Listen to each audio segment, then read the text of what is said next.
Kan man fjerne sin indgroede angst for højder, lukkede rum eller edderkopper ved at banke på sine hænder og sin pande, tælle til 5, nynne nogle toner og sige nogle bestemte sætninger? Det lyder ærligt talt ikke særlig sandsynligt, men det hævder fortalerne for en terapiform, der hedder tankefeltterapi. Jeg har siden min barndom været angst for edderkopper, men tankefeltterapeuten Lars Mygind hævder selvsikkert, at han på et par timer kan gøre mig helt tryg ved en giftig fugleedderkop. Vi lod det komme an på en prøve. En kvinde med en angst, der forstyrrer hendes hverdag. For satan. Og en studievært med et meget anstrengt forhold til edderkopper. Det er jo noget underligt irrationelt noget. For jeg ved godt, at edderkopper i Danmark ikke er farlige, men jeg er sindssygt bange for dem, hvis de er oppe på en vis størrelse. Ja, jeg er bange for højder. Altså, jeg er bange for at falde ned. Kan Lars Mygind få angsten til helt at forsvinde? Blot ved at få dem til at fokusere på deres angst, mens han banker dem forskellige steder på kroppen. Jeg tror under ingen omstændigheder, at han kan få mig til at røre ved en edderkop eller holde op med at være bange for dem. Jeg forventer mirakler. Intet mindre, altså. Jeg kan virkelig få forskellige irrationelle frygt og smerter til at forsvinde med den her metode, som vi kalder for tankefeltterapi. Altså, når man er så bange for edderkopper, som jeg er, så må man jo have nogle tricks. Og trick nummer 1 er selvfølgelig at få en eller anden forhåndenværende mand til at fjerne den. Men hvis ikke der er sådan en, så må jeg jo selv i aktion. Og eftersom jeg ikke tør komme tæt på dem, så er en af mine metoder, hvis nu de sidder på gulvet eller et andet, på en anden hård overflade, som kan tåle det, så kan man jo gøre sådan her. Og så simpelthen lige switche dem. Christina Heinesen er bange for højder, og det giver problemer i dagligdagen. Når jeg tager metroen, så er det bare et spørgsmål om at overleve et eller andet sted. Det starter for mig på rulletrappen, fordi jeg simpelthen er bange for, at den braser sammen. Men hvad hvis vi bad dig om at gå helt hen til kanten? Altså godt... det kan jeg faktisk ikke. Jeg kan stå her. Ja. At tage metroen er noget, Christina Heinesen helst undgår. Jeg skal bruge enormt meget energi på min vejrtrækning og på at udøve selvkontrol. Jeg kan få svært ved at trække vejret, jeg bliver meget svimmel. Jeg føler mig sådan helt kold indvendig og sådan stiv og er bange for at besvime og drætter bagover og falder langt ned. En anden metode, hvor man også kan komme af med dem og være på sådan en god, sikker afstand, det er selvfølgelig støvsugeren, hvor man lige kan tage den i et snuptag, hvis nu der sad sådan en her ved hjørnet, ikke? Så kan man godt se, god, sikker afstand, og ned i støvsugeren med den. Christina Heinesen er lærerstuderende i København. Også her kan højdeskrækken være et problem. Det værste ved at have højdeskræk, det er jo begrænsningerne. Altså de der begrænsninger, som naturligt kommer. Der var en dag, hvor jeg kom ind, og alle pladserne var sådan fyldt, og bordene var sådan rykket helt op, så jeg faktisk skulle sidde der, hvor den stol er. Og der kunne jeg ikke. Altså, det er nemlig noget med, altså jeg kan høre, hvad der bliver sagt. Det er pludselig, fordi hele kroppen den bare sådan skriger, kom væk, kom væk.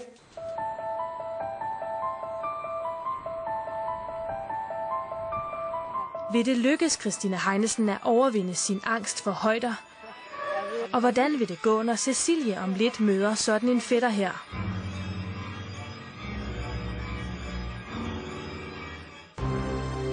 Det finder vi ud af, når terapeut Lars Mygind møder de to kvinder.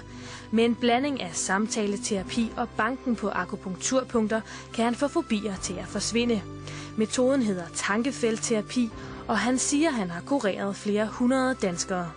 Jeg vil sige, at der er 90% sandsynlighed for, at jeg fuldstændig kan fjerne Cecilias angst for edderkopper i dag, og 10% chance for, at der ikke sker noget. Det kommer ikke til væk på mig, jeg tror ikke på det. Nu skal Cecilie møde sin store frygt. En fugleedderkop. Så nu kommer dyrepasseren med edderkoppen. Kan den komme ud? Edderkoppen? Det kan den helt sikkert ikke. Okay. For satan.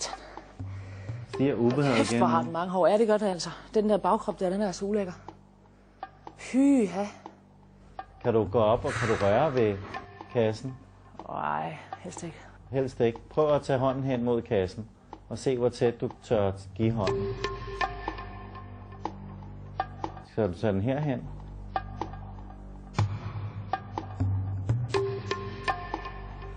Nej. Så der ryger vi det højt op, lige når du kommer så tæt på. Ja. Hvor ubehageligt Cecilie har det, beder Lars Myggen hende vurdere på en skala fra 0 til 10. Hvor højt røg vi op lige nu, da du havde fingeren tæt på glasset? 8-9 stykker. 8-9 stykker, ja. Lars Myggen mener også, at han kan fjerne Christina Heinesens højdeskræk. Så nu skal vi måske herop i Wheel of Copenhagen. Ja. Og når du tænker på at komme derop lige nu, fra 0 til 10, hvad ryger vi op på? Det er i hvert fald en stor 10'er. En stor 10'er. 10,5. Ja. Ej, men det kan altså... Det er jo Så det er urealistisk lige nu. fuldstændig. Der er ingen tvivl om, at både Christina og jeg lider af det, man kan kalde en fobi. Men nu går Lars Myggen i gang med behandlingen. I Zoologisk Have begynder Lars Myggens tankefeltterapi. Cecilie skal tænke tilbage på en ubehagelig episode, hun har haft med en edderkop. Jeg går ud og sætter mig på toilettet. Og i det samme, jeg sætter mig, så opdager jeg bare, der sidder sådan en edderkop foran mig. På væggen lige foran mig. Sådan et stykke fra mig. En 30 cm fra dig sidder der en kæmpe edderkop. Ja. Lige luk øjnene. Lige det øjeblik, du ser den der edderkop lige foran dig. Hvor mærker du ubehaget i kroppen? Overalt. Indvendig, udvendig? Indvendig. Indvendig. Tankefeltterapi, det er fokus på det fysiske ubehag. Man indstiller tankefeltet, samtidig med, at man banker på nogle forskellige punkter på kroppen, indtil ubehaget er væk, eller så meget reduceret, at man kan løse den opgave, man gerne vil løse. Cecilie skal altså mærke efter, hvordan angsten påvirker hende fysisk. Vi strammer i luftrøret. Ja, mærk den der. Du banker oven på hovedet.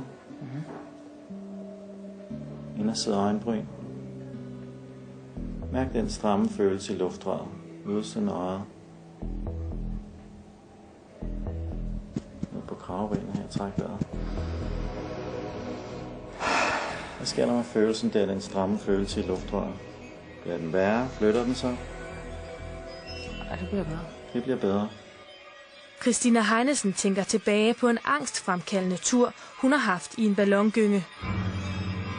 Luk øjnene. Nu er du lige præcis i det øjeblik, hvor I er helt op for oven, og den går i stå. Hvor sidder ubehaget henne i kroppen? Det sidder i brystet. Ja, hvor tydeligt kan du mærke det lige nu fra 0 til 10? 8. 8. Hvad sker der med den følelse i brystet nu, når du fokuserer på den? Vokser den? Flytter den sig? Så den forsvinder lidt. Den forsvinder lidt? Katastrofetanken er, at det brænder sammen. Ja. Så nu efterligner du mig. Så først banker vi hænderne mod hinanden og siger, selvom det brænder sammen, Selvom det brænder sammen, så elsker og accepterer jeg mig selv. så elsker jeg og accepterer mig selv. Selvom det brænder sammen, Selvom det brænder sammen, så elsker og accepterer jeg mig selv. så elsker jeg og accepterer mig selv. Så masserer du heroppe på det ømme punkt, selvom det brænder sammen, Selvom det brænder sammen, så elsker og accepterer jeg mig selv. så elsker jeg og accepterer mig selv. I Zoologisk Have har Lars Myggen nu taget fat i en ny episode med en edderkop. Denne gang hjemme hos Cecilie. Og det jeg vender mig om, så opdager jeg, at der i vindueskarmen sidder. Og jeg ved, man skal altid vise, hvor stor det var. Men det var sådan en her. En af de danske store. Ja, og det var uden ben. Nej, det var sådan noget. Det var med ben. Ja. Hvad er tanken lige der, da du ser edderkoppen?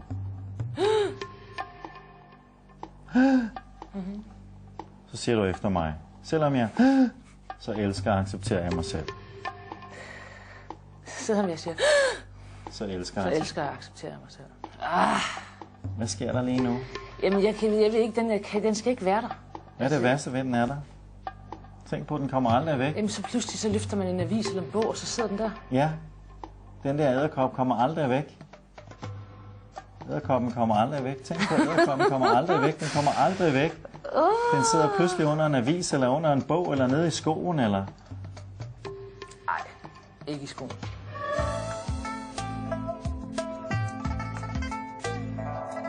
De punkter, Lars Myggen banker på, kommer fra Østens akupunktur og kaldes medianpunkter. Hvis vi forestiller, at der er en spænding i kroppen, som vi har svært ved at give slip på, så ved at vi stimulerer meridianpunkterne med en let banken, mens vi fokuserer på den spænding i kroppen, så gør bankeriet, at vi hurtigere giver slip på spændingen. Hvorfor? Vi ved ikke hvorfor. Du kan simpelthen ikke få luft. Nej. Så der er simpelthen en ordentlig en, jeg kan ikke få luft, der ligger der. Ja. Jeg kan ikke få luft. Jeg kan ikke få luft.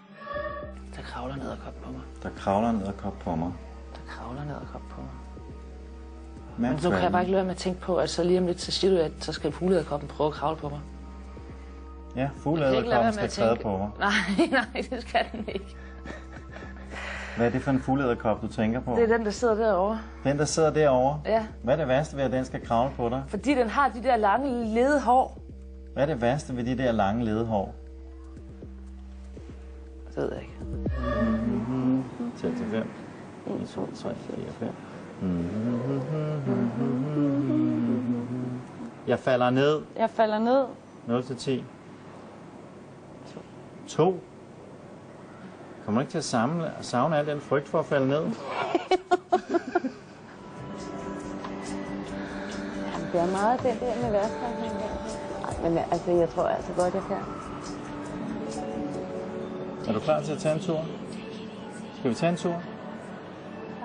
Ja. Men så lad os tage tøj på og gå ned og kigge på det. Ja.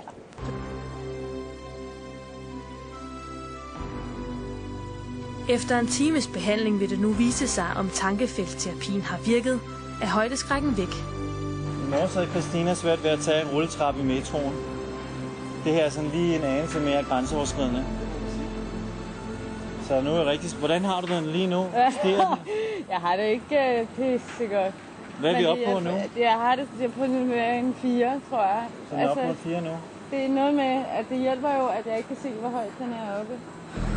Ej, det går sgu ikke. Hvor er ubehaget? Det er i benene, i brystet, i... Hvor højt rører vi op nu? 8. 8? Ja. Jeg har virkelig svært ved at trække vejret, så jeg har svært ved bare at høre, hvad du siger. Ja. Faktisk, så jeg kan mærke, at det er sådan helt ud af kroppen oplevelse. Så ind i kroppen og mærk, hvad der sker inde i kroppen. Du skal ind i kroppen. Du skal ind og mærke det, der sker inde i kroppen. Ja. Selvom jeg mister kontrollen. Selvom jeg mister kontrollen. Så elsker og accepterer jeg mig selv. Jeg elsker at acceptere mig selv. Jeg ved ikke, hvad du har gjort, men det rører mig faktisk lidt små. Jeg tror godt, jeg tager. Tror du godt, så gå ind i den? Jeg tror det godt.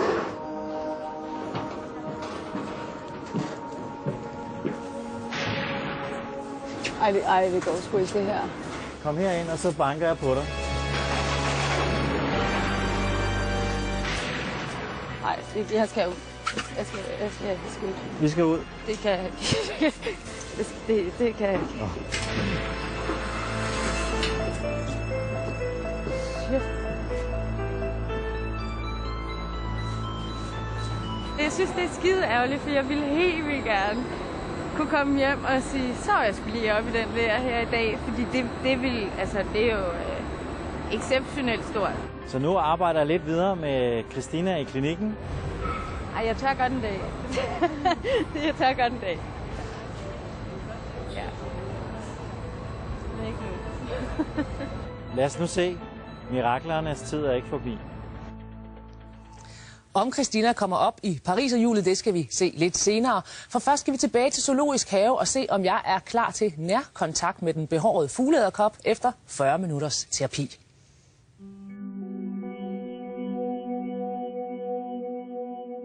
Tror du, den sov? Nej, jeg tror bare, den sad og... Så bliver den jo lige lidt større. Hvor sidder ubehaget lige nu? Jamen, det er faktisk okay. Men nu sidder jeg og overvejer, om jeg lige skal røre ved den. Jeg kan bare ikke så godt lide, hvis den spjætter.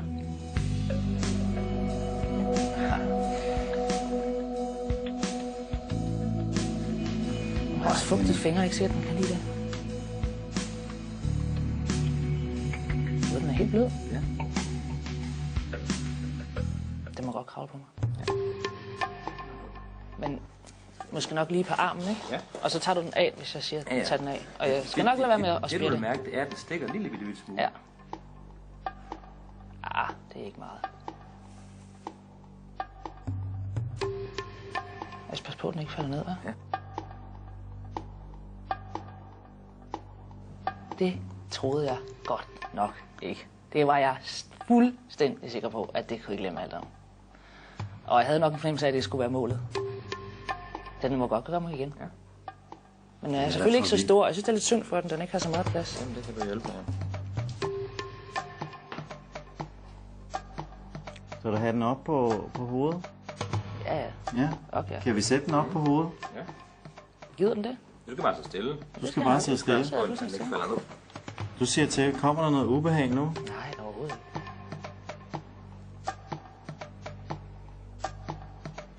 Jeg kan også mærke, nu begynder du at holde op med at svede igen. Nu begynder der ligesom at...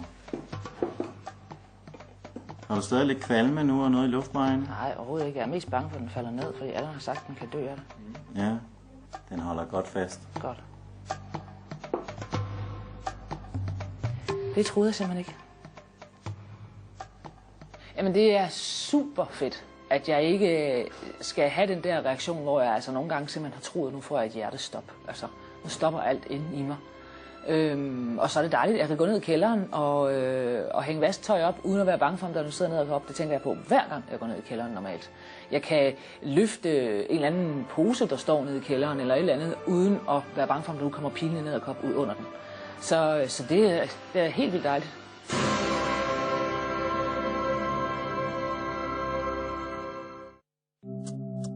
Du kan vælge mellem at gå ind i kabinen og gå ind i kabinen.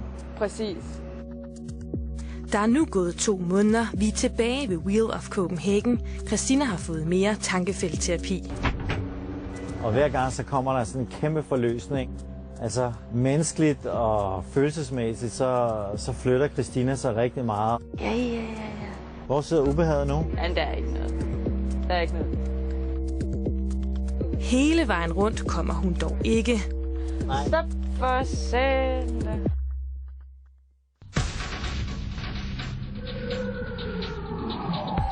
Men her på rulletrapperne i metroen er der sket noget.